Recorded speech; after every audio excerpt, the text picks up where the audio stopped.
सच्चिदानंद रूपाय विश्वोत्पत्त्यादि Hathaway तापत्रय विनाशाय श्री कृष्णाय वयं नुमः। महर्षि वेदव्यास ने श्रीमद् भागवत कथा का जो शुभारंभ किया वो इसी श्लोक से किया। आइए इस श्लोक के अर्थ को थोड़ा सा समझें, फिर हम महर्षि वेदव्यास जी के जीवन को समझेंगे कि वे क्यों अपने जीवन में उदास हुए। स्वयं भगवान का अवतार है। तो पहले हम इस सच्चिदानंद को समझें कि श्लोक कहता है सच्चिदानंद रूपाय विश्वोत्पत्त्यादि हेतवे तापत्रय विनाशाय श्री कृष्णाय वयं नुमः।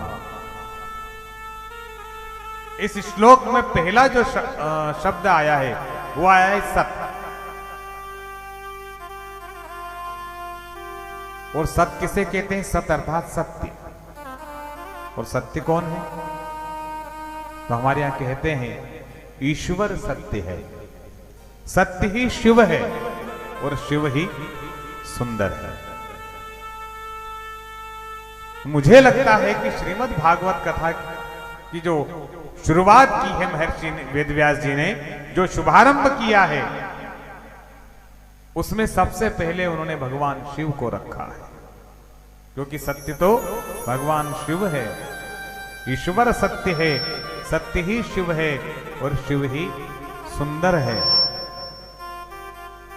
और बिना भगवान शिव के कोई कथा लिखी नहीं जा सकती। श्री रामचरितमानस का शुभारंभ भी भगवान शिव से ही हुआ और श्रीमद् भागवत का भी शुभारंभ भगवान शिव से ही है, क्योंकि सबसे पहले जो शब्द आया है वो है सत्य, अर्थात भगवान शिव। दूसरा आया है चित्त। चित्त कौन है? कहा चित्त ब्रह्मा है, क्योंकि भगवान के मन में सृष्टि को विस्तार करने की जब इच्छा प्रकट हुई तब भगवान के नाभि से एक कमल निकला और उस पर ब्रह्मा जी प्रकट हुए।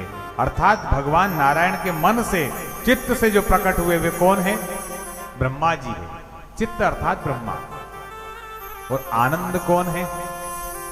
सत्य, चित्त और अंत में आनंद। आनंद कहते हैं भगवान नारायण को।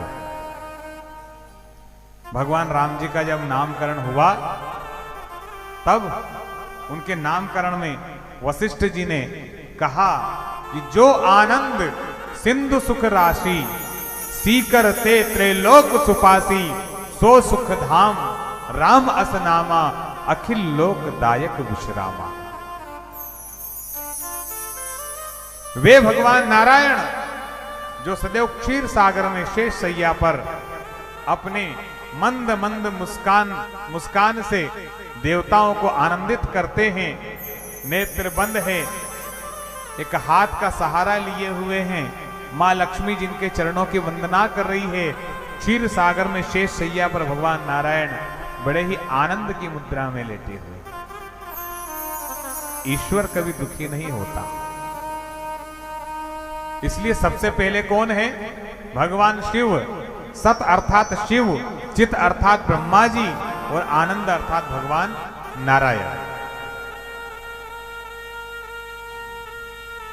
मानो ये श्लोक कहता है कि ये कथा भगवान शिव से शुभारंभ होती है और पूर्ण ब्रह्म भगवान नारायण में विलीन हो जाती है। ये अकेले भगवान नारायण की कथा नहीं है, ये ब्रह्मा विष्णु महेश तीनों की कथा है। इसलिए सबसे पहले आया सत्य। इसलिए हमारे यहाँ भक्त लोग गाते हैं ना, सत्यम शिवम सुंदरम। सत्य कौन है? भगवान शिव। और उनसे सुंदर कोई हो नहीं सकता इसलिए तो उनकी वंदना करते हुए कहते हैं